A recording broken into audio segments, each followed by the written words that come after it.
Howdy folks, welcome to another episode of Mingles with Jingles. What's new this week? Well, those of us who have been following the development of Star Citizen will have noted in the latest edition of the RSA Comlink email that comes out every week that some new ships are available to purchase.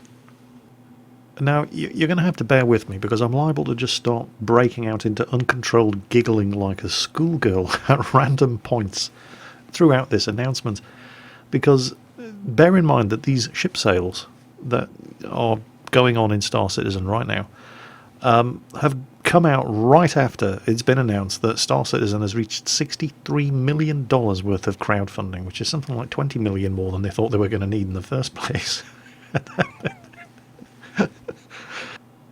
So, what new and exciting ways of spending your money are Star Citizen offering us this week? Well, this is the Drake Caterpillar. This can be yours for the princely sum of $245. When I say it can be yours, what I mean is it can be yours at some point. Because this painting is pretty much all that exists of the Drake Caterpillar at the moment. These are all concept sales. They're basically saying, give us your money now, and at some point in the future, you'll get a ship. Now, before you all start getting too excited, I'm not saying there's anything wrong with this. Right? They are quite clearly stating that these are concept sales. The game models for all of the ships do not exist yet, but will at some point in the future. So anyway, there's more. Moving on, the next thing we have is the Banu Merchantman, and here it is. This can be yours at some undisclosed point in the future for a mere $250. Next, you can buy the idea of a Argh Explorer, a snip, at a mere $350. And finally, for the knockdown bargain basement price of $2,500, you can buy the concept.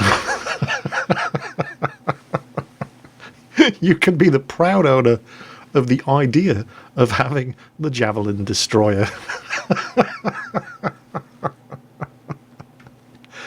Chris Roberts, you are an absolute genius. People are just lining up to throw money at you for the idea of owning pixels. They can't actually own the pixels yet. They're paying for the idea of owning pixels, and they are paying.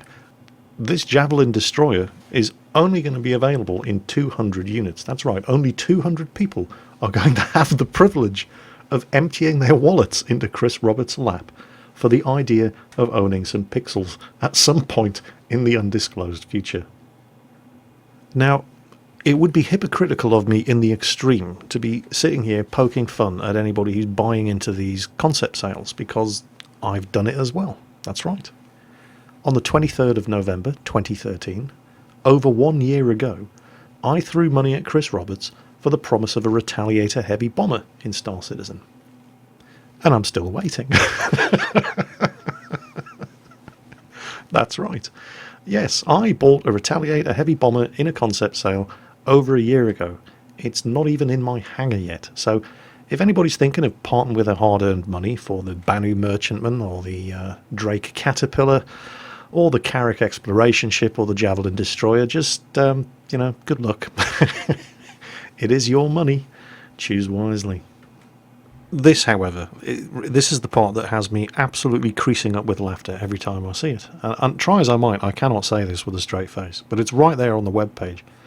If you go to the Javelin Destroyer sale page, where they're offering you the opportunity to be $2,500 lighter in order to own the idea of a ship at some undisclosed point in the future, the very last paragraph says 200 Javelins will be made available during this sale for $2,500 each.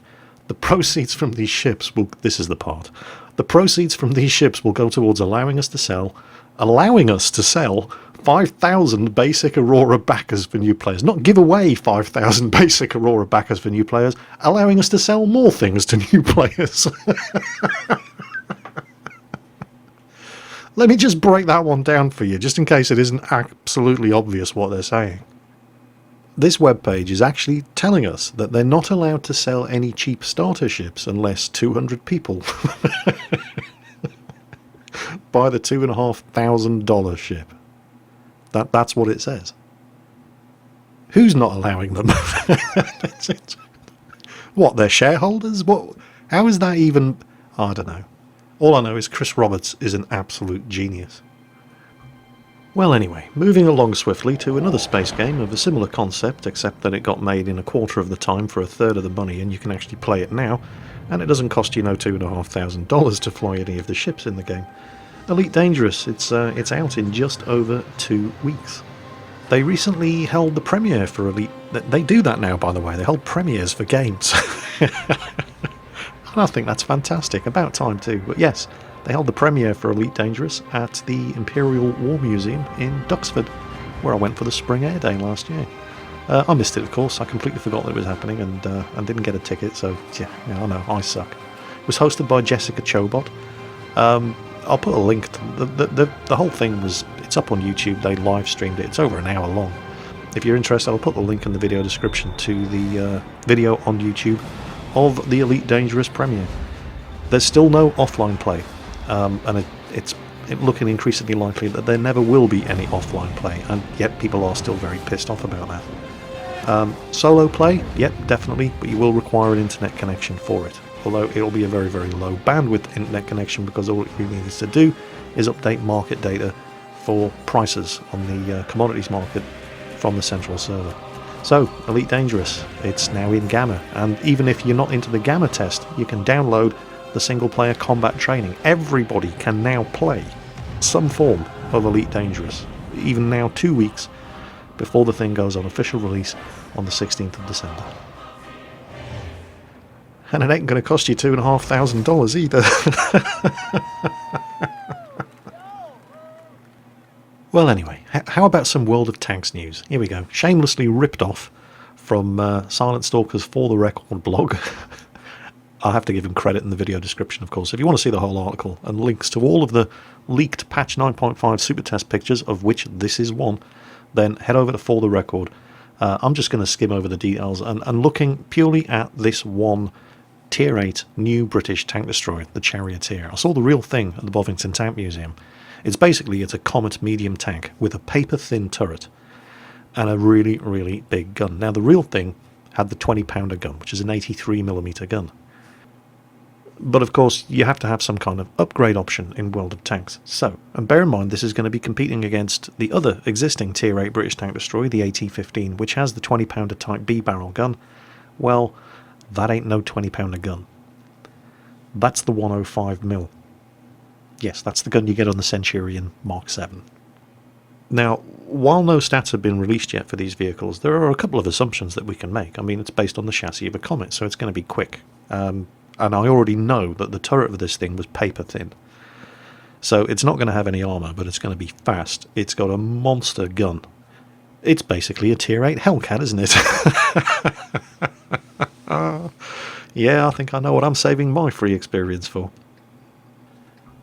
Well anyway, moving on from that, it's time to give some stuff away. My 300,000 subscriber Militaria giveaway prize draw has ended yesterday on Sunday. And the winners have been chosen at random, 7 winners. And I'll be making a separate announcement on Facebook, and contacting all of the winners to confirm their postal addresses so I can mail their prizes out to them. First prize, which was an original copy of the 2-volume history of the Royal Tank Regiment by Captain Basil Little Hart, published in 1956. It was won, and I'm almost certainly going to mispronounce some of these names, but if this sounds like you, then check your email over the course of the next day, because I will be in touch. First prize went to Hao Liang from the city of Windsor. Second prize, which was a copy of the 2nd volume of Panzertruppen, Complete Guide to the Creation and Combat of Germany's Tank Force, 1943 to 1945, was won by Nate Dennison from the town of Searcy, Arkansas, I believe. Third prize, a hardback copy of Jack Speak, the Guide to British Naval Slang by Surgeon Commander Rick Jolly with illustrations by Tug Wilson, was won by Gannon Miles from Brownsborough. The next 2 prizes were a set of First and Second World War identity documents, replicas. They went to Jacob Kelso from Camas and Marco Marti Mottas from Viljandi. Again, I apologise if I'm mispronouncing these. And the final runners-up prizes, which were World War aircraft identification posters went to Yari Straye. I've definitely messed your name up. These names will be coming up on screen as well, by the way, because my pronunciation is going to be absolutely terrible. But yes, the first one went to Yari Stragia, or Stragia, I don't know, from the town of Vevelgem. And the last one went to Corey Merritt from the town of Windsor. If these look like your names, be sure to check your email. Anything up to a day after the release of this video, I will be contacting you personally to make sure that I get your postal addresses correct so I can mail your prizes out to you. Congratulations. And while we've got World of Tanks running in the background, now seems as good a time as any to give away some invitation codes for World of Tanks. These ones were sent in by Luke from Slovenia. And he had a bunch of questions to ask me as well, so it seems only fair to answer his questions while we're giving the codes away. Bear in mind, these are invitation codes for World of Tanks. They do not work if you have an existing account. These are for new players only. As always, it's first come, first served. I've no idea what these codes actually get you. Usually when you get an invitation code for World of Tanks, you end up with a premium tier 3 tank, some gold and some premium time. So good luck, and if you go to enter these codes as a new player and it says code not recognised, it probably means they've already gone. So on to the questions that Luke wanted me to answer. His first question, at the risk of upsetting a lot of you, was what was my favourite battle in Girls and Panzer? I was... A lot of people would expect the battle in the final against the German high school, because the takedown of the mouse was absolutely hilarious. It was just a work of genius. And it was an amazing battle. It was probably the best episode in Girls and Panzer, because it was just tank battle from start to finish. There was none of the girls just being girls in high school stuff that characterised a lot of the early episodes. It was just tanks fighting tanks. And it was great, but my favourite battle in Girls and Panzer was actually the very first battle they fought against the St. Gloriana's High School. Not just because, you know, British. Okay, largely because British. And largely because Darjeeling, the captain of the St. Gloriana's Girls' School Senshado team, was one of my favourite characters, but also because they're the only team that ever beat the main characters. They won. It wasn't an official match, but they're the only ones that ever beat Uarai Girls High School. So they're the best. It's official. And the battle itself had a ton of great moments. There's the part where the Matilda thinks it's trapped the Type 89 in a garage, but then the Type 89 pops up in the elevator behind them and thinks, we've got you now, and then empties a shot into the back of the Matilda. But it's a Matilda. You know what it's like when you're in World of Tanks, and it's a tier 4 maximum game, and the enemy team's got a Matilda, and you haven't got any APCR ammunition. And that's basically what happened. They put shot after shot into the back of this Matilda, and the turret just slowly turned around and went, really? You must be new here. You know, it was full of stuff like that. It was a really, really good fight, and that's my favourite battle scene in Girls and Panzer. It's not the only question he had to ask, of course. His next question was, what was my basic training like? A Navy question. It wasn't actually that bad for me, but it wasn't that bad for me for a number of reasons. First, I was a bit older than most of the guys that were joining up in the Royal Navy in 1989. I was 19 years old when I joined up. A lot of the guys were 16, 17, 18. There was only one other guy in the entire entry who was older than me.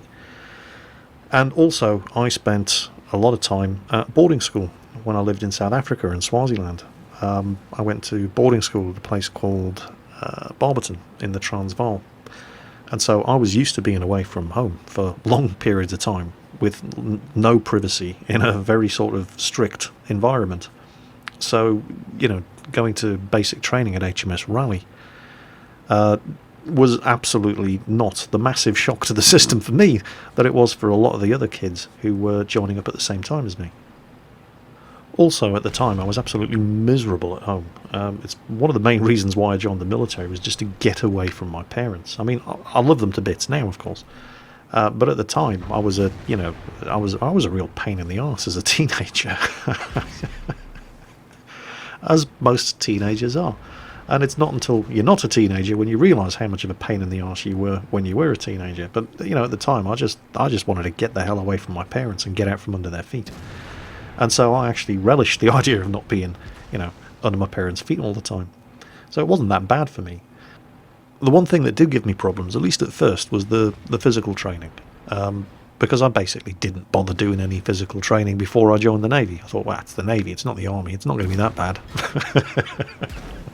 Yeah.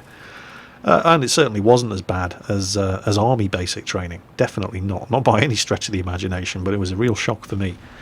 And I did struggle at first. I also wasn't a very good swimmer. It's not that I couldn't swim, I wasn't a very good swimmer. And I failed the swimming test my first time out and had to do remedial swimming training every day until I passed it. I did eventually pass it within a week. And it really is amazing how fit you do get without even realising it, because they do run you ragged. I mean, you're doing PT every day for at least an hour every day.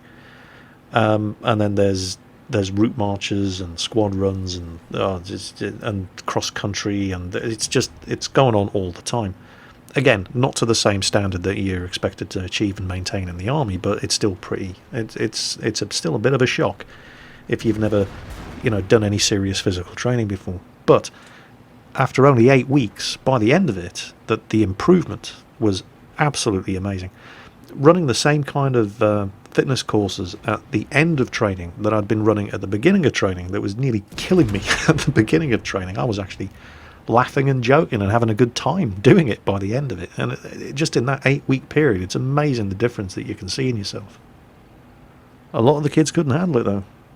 You'd be lying there in bed after lights out, in the dark, everything's quiet, and you'd hear somebody crying quietly off over in the other side of the room. And a lot of the kids quit.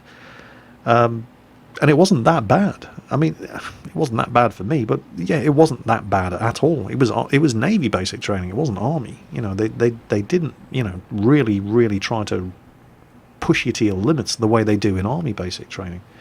This was basically just to get you used to discipline and to try to, achieve a reasonably good level of fitness. But still, a lot of the kids just couldn't hack it. They just didn't have the temperament for it. And it's, this is why they do it. This is why they push you in basic training, not just to enforce, get you used to living with discipline and being able to take care of yourself and so on and so on. But they make it harder in basic training to find out whether or not you've got the temperament for the military lifestyle. Because if you haven't, it's no good finding out when you get sent to your first ship. At that point, they've wasted far too much money on you. So that's why basic training is as hard as it is, even though it wasn't that hard. Some people just didn't have the temperament for it, and basic training is where they find out. His next question, he wants to know what my favourite beer is. Well, it's not Kolsch, I'll tell you that for nothing. And I'm sure anybody who went to Gamescom will agree. Oh, that stuff was piss. Those of you who don't know what I'm talking about, when I went to Gamescom in Germany this year, I mean Germany for God's sake, beer. But no, they have to hold Gamescom in the one town in Germany where they don't allow you to drink anything but the local beer. I mean, it's every single bar and pub in Cologne sells nothing but this Kolsch stuff, and it is utter piss. I'm sorry, Germany. Well, I'm not sorry. I mean, the rest of Germany is also sorry for Cologne's beer. That's it. I've just lost 500 subscribers from Cologne. I mean, unless you're in an Irish bar, of which there is one in all of Cologne, you're drinking Kolsch, and it's just, no. It is not German beer at all. It's just, I don't actually like beer that much. I mean, it's not that I dislike beer, but I don't actually have a favourite beer because I don't drink enough beer to be able to tell the difference. I know there are plenty of beers that I don't like much. Kolsch, obviously. Pabst Blue Label, that's utter piss as well. And then there are beers that, they're not bad beers, but I just don't like them. Beers like Beck's and Grolsch. There's something about those beers that 2 or 3 bowls and that's it. I just can't drink any more of them. What else? You see, that's the thing about beer, because I don't drink enough beer to be in a position to judge. I know there are beers that I don't like, but that doesn't mean they're bad beers. And I know there are beers that I do like, but that doesn't mean they're good beers. I mean, I don't mind Budweiser, but everybody says Budweiser is terrible. But I think it's okay. It doesn't mean it's a good beer, it just means I haven't got any sense of taste whatsoever. I'll tell you what I do like, Kronenbourg 1664. So, yeah, there you go. My apologies to the world, but my favourite beer is a French beer. They're not exactly famous for their breweries. And that's lager, of course. I do like a bit of John Smith's bitter. Good old British bitter, yeah. Yeah, John Smith's is alright. In my limited taste, I don't know, John Smith's could be utter piss as well, but it tastes alright to me. I just don't drink enough beer. I'm definitely not a beer connoisseur. I really do not know what's a good beer and what's a bad beer. I just know what I like the taste of. Luke's next question, to my eternal shame, I had to go and look most of these up. He asked me what was my favourite abbreviation. And these are all military abbreviations, and I only knew 2 of them. For shame, Jingles. So, here we go. We've got Snafu, Susfu, Fubar, Fubar Bundy, Janfu, Tarfu, Bohica, and Figmo. The 2 of those that I knew were Snafu and Fubar. And well, this is a family show. So I can't say what they actually mean, but use your imagination. Fubar, fouled up beyond all recognition, and Snafu, situation normal, all fouled up. You can use your own imagination for what the F should actually be. Those were the only 2 I understood, and I actually had to go and look the others up on Wikipedia, and some of them are absolutely hilarious. So, Fubar Bundy means fouled up beyond all recognition, but unfortunately not dead yet. I think that one's probably my favourite. Tarfu, totally and royally fouled up, or things are really fouled up. Yeah, I think that one's just trying a little bit too hard. The next one's alright, but it's not particularly funny. Janfu, Joint Army Navy foul up. And I like this next one. Bohica. I'd never heard of this one, but I wish I had, because I could have used this so much during my time in the Navy. Bohica stands for bend over, here it comes again. Oh, that one's a classic. And the last one, Figmo. I've never seen the expression Figmo before, but I've definitely seen what it's referring to on many occasions. Basically, it's referring to somebody who just doesn't care anymore because they've got their orders to transfer out, whether that's moving to another unit or they're being released from the military altogether. And it usually manifests itself in a somewhat lackadaisical approach to the conduct of their duties. And often, when confronted about their sloppy standard of work in their last few weeks or months in the service, the response is usually, yeah, what are you going to do? Throw me out the Navy? Yeah, I've seen that a few times. Luke's final question, and this is a question that I think must have been asked in every single episode of Mingles with Jingles that I have ever done. And I've never answered it. So, now's as good a time as any. He wants to know, what do you do with a drunken sailor? Well, what his commanding officer would like you to do, and especially what his executive officer would like you to do, is to put him in a taxi and send him back to his ship. What the drunken sailor would like you to do is take you home, empty the contents of your beer fridge down his neck, and then leave him alone with your daughter, or your sister, or, and let's be honest here, your mother, because most drunken sailors are really not that fussy. And you know, it's a funny old thing, because if you were to say sailor, the first image that pops into most people's minds is the drunken sailor from the old song, What Shall We Do with the Drunken Sailor? And you know, that's the image that most people in the public tend to have of the Navy, drunken sailors. And yet, if you ever end up in front of your executive officer on a charge of drunkenness, and let's say they can't make the actual charge of drunkenness stick, they can't prove that you were actually, you know, inebriated, what they will do instead is hit you with a secondary charge of bringing the Navy into disrepute, because they can always make that stick. But hang on, if the public at large thinks of a drunken sailor whenever you mention the word sailor to them, surely being sober is bringing the Navy into disrepute. Yeah, that defence didn't work for me either. God knows I tried. I don't want you lot getting any ideas, by the way. I don't want to go setting any precedent here that you have to send stuff in with a list of questions attached in order to get your questions answered on Mingles with Jingles. All right, I know how your minds work. That's not how it's going to happen. I've just realised what I've done here. Next thing you know, my inbox is going to be stuffed full of invitation codes for World of Tanks with a laundry list of questions attached. No, no, no, no, no.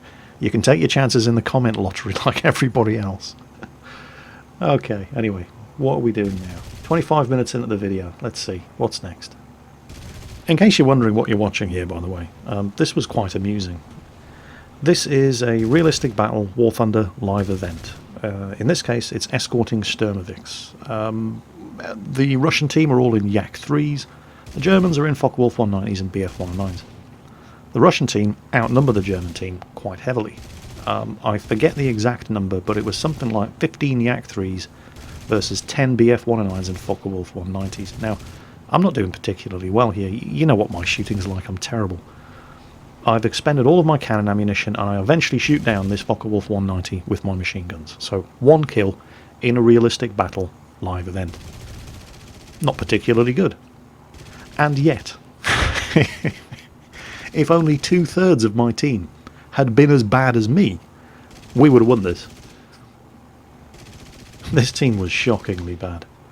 And yet, I'll take this team over the previous match any day of the week. The previous game that I played just before jumping into this realistic battle event was one of the new arcade race maps, where you literally just fly a couple of laps around an island course and try to finish first, second or third.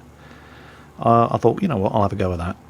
Picked something quick, jumped in and joined a match in progress. Yeah, I can tell you haven't quite grasped the full implications of what it was I just said there. I joined a race in progress. What's the point of that? Everybody else, they were already on their second lap, and I was at the start. How can I possibly win? Oh, War Thunder, your matchmaker is so incredibly shit. It really is. What's the point of putting somebody in a race in the middle of the race? It just doesn't make any sense whatsoever. But that's exactly what happened. I don't know. Actually, you know what? To finish off, I'm going to show you something funny from War Thunder. I was saving this for a sort of Why You Have to Be Mad War Thunder compilation, but there just isn't enough material from War Thunder for that. So instead, you're going to see it at the end of this week's episode of Mingles with Jingles. Get a load of this. Here it is. Tired Panda sent this in. He's the guy in the green Panzer III. It's a captured Panzer III, Russian tank now. I think they called it the T3. Anyway, look at this cluster of tanks. There's what, 1, 2, 3, 4, 5, 6, 7. There's going to be 8 of them, all in one spot. This is Arcade Karelia, and it's exactly the same on the other side of the valley where the enemy team are. There's a massive cluster of tanks, and this happens every time you get this map in Arcade. This is where everybody goes to get shot at by the enemy team. Now, Tired Panda's just gotten 1 kill, and of course there's a kill streak system in War Thunder Arcade battles now. Well, look at this guy, look at him. Is he in that much of a rush to die? Why would you do that? Was that anything but inevitable? There are like 7 or 8 enemy tanks over there, just waiting to shoot anybody who noses forward. And, well, anyway, Tired Panda has now activated a kill streak. He can jump into a dive bomber. So he's reversing his tank, and he's parking it up safe, because your tank stays in the battlefield while you've got your 30 seconds in your dive bomber. And this is the view on the other side of the valley. Look at all those tanks. You know what's coming, don't you? Here he comes. Bombs away. And that, boys and girls, is 7 tanks killed with 1 bomb. One way or another, they will learn not to cluster up on that corner. Well, alright, maybe it was 2 bombs, but that's not the point, is it? And literally this time, on that bombshell, that is the end of this week's Mingles with Jingles. Congratulations to all of the winners in the military giveaway. As always, take care, and I'll catch you next time.